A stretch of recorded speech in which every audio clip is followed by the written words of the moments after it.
पहले वहाँ का टाइमिंग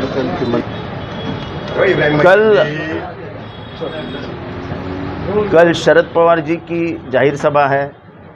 शरद पवार जी आएंगे, उनके साथ हमने अरविंद केजरीवाल और संजय सिंह की भी मांग की है।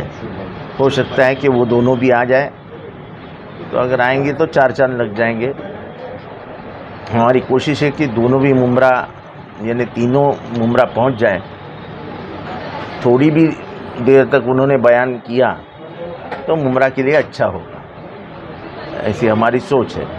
और हम जनता से भी कह रहे हैं कि आप भी घर से उतर के मीटिंग को आइए। जनता ने भी इनके विचार सुनने चाहिए। अगर देश की लड़ाई के लिए सब लोग आगे बढ़ के लड़ रहे हैं, तो हमारा तो सिर्फ काम इतना है कि कुर्सी पे आके बैठने का।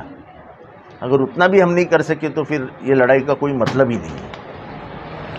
और मुझे खुशी की बात है ये है कि जो गारंटी इंडिया अलायंस ने दी है, खास करके मैं महिलाओं को बताना चाहता हूं कि 500 रुपये में गैस मिलेगा, जो आज 1160 रुपये में मिल रहा है। पेट्रोल डीजल के काम कम हो जाएंगे।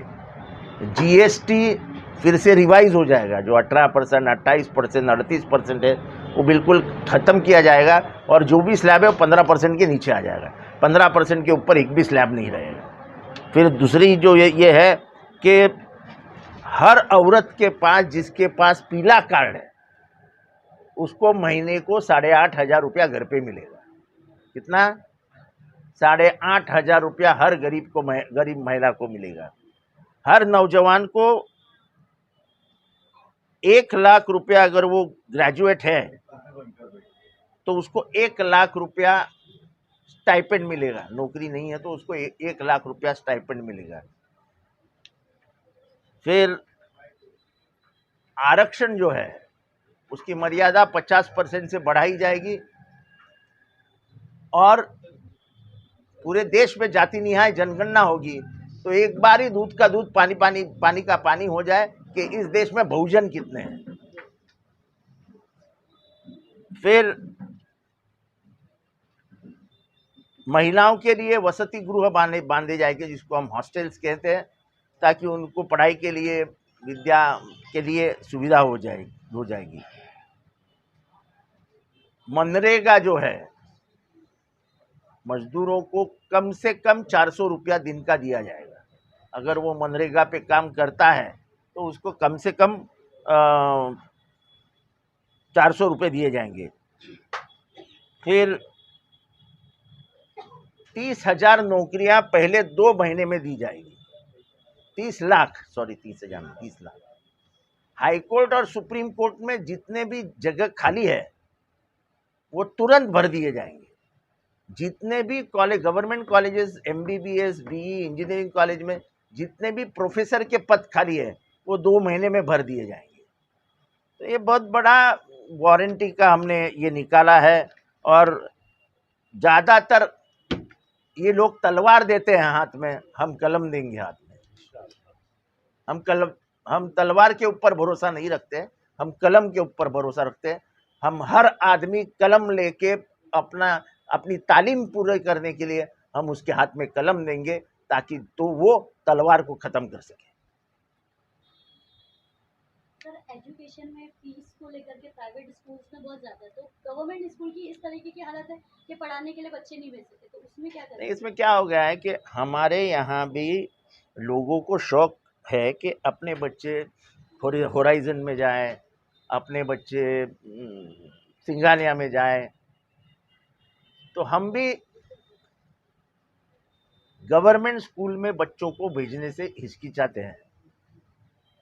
अभी हम ये बोलेंगे कि मेरा बाप भी गवर्नमेंट स्कूल में पढ़ा था, तो आप बोलेंगे तुम क्यों नहीं पढ़े। तो हर बाप और माँ की तमन्ना होती है कि मेरा बच्चा इंग्लिश स्कूल में जाए, थोड़ा सा इंग्लिश सीख ले, तो ताकि भविष्य में उसके तकदीर में वो आगे बढ़ जाए। बाकी तो कुछ है नहीं कुछ उसमें। और सब समाजों बताता हूँ कि हम कार्यकर्ता तो जमा कर लेंगे। मैं आज साफ मुमरा वासियों को बताता हूँ, तुम मुझे हरदम यहाँ वहाँ घूमते हुए देखते हो। काम किया, वो काम का कोई इनकार नहीं हो सकता। लगे, लेकिन जब नेता आते हैं तो उनको सुनने के लिए आप आइए ना, कार्यकर्ता क्या सुनेगा। अभी शरद पवार को मैं क्या सुनूं यार, कितने 40 साल हो गए उनको ही सुनते आ रहा हूं। पर अगर आपकी लड़ाई मैदान में उतर के 84 साल का बुढ़ा आदमी अब तक 112 सभा ले चुका है, अभी भी वो धुलिया में है। आपके लिए अगर अरविंद केजरीवाल को जेल में डाला जाता है, वो आने वाला है, तो जनता भी कोई की जिम्मेदारी है। नहीं नहीं चाहिए, 4 बजे बहुत धूप होता है, और 4 बजे वो तो सभा ले रहे हैं ना पवार साहब महाराष्ट्र में, जहां पे 45 डिग्री टेम्परेचर है। इधर कैंसर है, इधर की हड्डी टूटी हुई है, इधर कैंसर है, ले रहे हैं ना सभा। आप घर में बैठते, एसी में बैठते और बोलते नहीं नहीं नहीं नहीं, वो 7 बजे के बाद सभा लो। आपने अभी इंडिया अलायंस का मैनिफेस्टो जो है उसकी देखो, जिस दिन से उसने मुसलमानों को गाली दी है, पूरे देश का माहौल बदली हो गया है। अब वो मुसलमानों को करने की कोशिश कर रहा है। हो सकता है कल तक बोल देगा वो, कल रात तक, कि मैं मुसलमानों के घर में ही पला बड़ा हूँ, उनके ही घर में रहता था और उनकी ही पालन पोषण मेरा हुआ है। उनकी बात ही मत करो। कल घाटकोपर में उनका रोड शो था, पीएम मोदी का। बहुत सारे सोशल मीडिया पे वीडियो आए हैं, बहुत सारे चैनल ने कवरेज किया है। लोगों को मेट्रो ट्रेन में, मेट्रो स्टेशन पर दिया गया, सड़क पर जो है वो छोड़ दो सब। यहाँ से उनकी रैली जा रही है, एक इधर का अंतर है, और वहां पे एक होर्डिंग गिर के 15 लोग मर गए हैं। मैं अगर पंतप्रधान रहता तो पहले वो जगह पे जाता, वो जगह के मैं और इसमें क्या है उसकी बड़ी स्तर पे, इसमें बहुत बड़ा करप्शन है। आपका आमदार क्या है, अब मैं बताता हूं। ये करप्शन है, ये बड़ा होर्डिंग आप नहीं लगा सकते। इसके बारे में मैंने कम से कम 10 लेटर लिखे हैं। ये टोटल इलीगल होर्डिंग है, टोटल इलीगल। मैंने विधानसभा में इसका सवाल पूछा था, नहीं ध्यान दिया, गए मर गए। मेरा ट्वीट देखो, उसके ऊपर मैंने ट्वीट डाला है कि मैंने कदम उठाए थे, ध्यान ही नहीं दिया। CAA के लिए जो है मोदी सरकार कह रही है कि इसे कोई हटा नहीं सकता। आप ये सवाल कैसा पूछ सकते हैं, हमारे मैनिफेस्टो में है क्या कुछ? CAA ये कितना गंदा कानून है। ये सबसे ज्यादा अगर किसी ने महाराष्ट्र में बात की है तो वो आपका आमदार जितेंद्र आव्हाड है।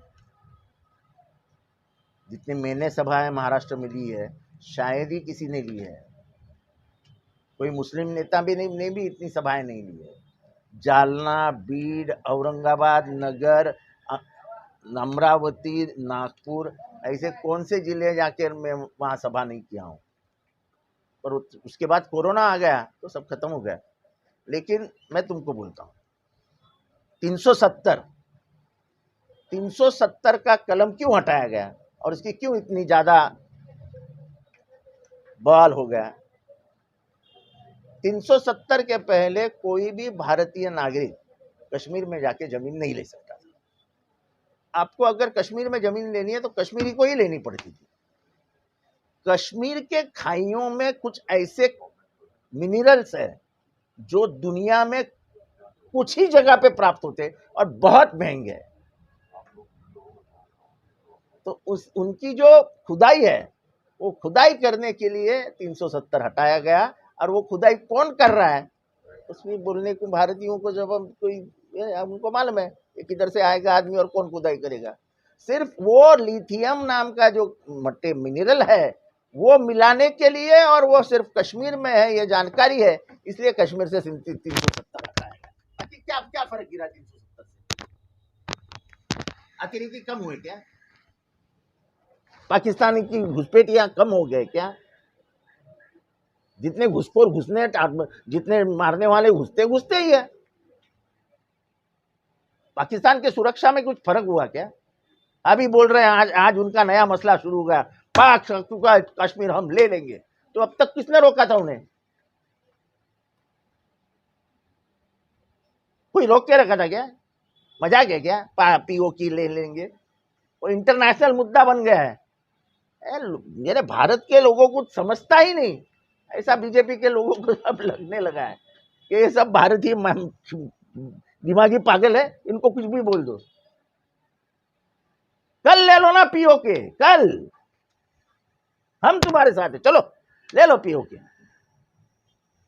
क्या हंसने वाली बात करते हैं यार। कुछ नहीं, आके नीचे उतरो और सभा सुनने को आओ। नेता आते हैं तुम्हारे से बात करने के लिए, तुम बैठते हो घर पे, कार्यकर्ता आके बैठता है कुर्सी पे जो हमारा ही कार्यकर्ता है। क्या फायदा मीटिंग का? उससे अच्छा तो मीटिंग ना लेना। मैं तो बोलता हूँ मीटिंग लेने का ही नहीं। अगर तुमको जरूरत ही नहीं है कार्यक्रम नेताओं को सुनने की, तो नेता भी घर बैठेगा क्यों, धूप में मरेगा यार। 84 साल का हमारा बुड्ढा मौत से खेल रहा है वो तुम्हारे लिए। और मतलब आपका कहना है वो अपनी जिम्मेदारी निभा रहे हैं और वोटर, अवाम, नागरिक अपनी जिम्मेदारी निभाए। बिल्कुल निभाते ही नहीं है।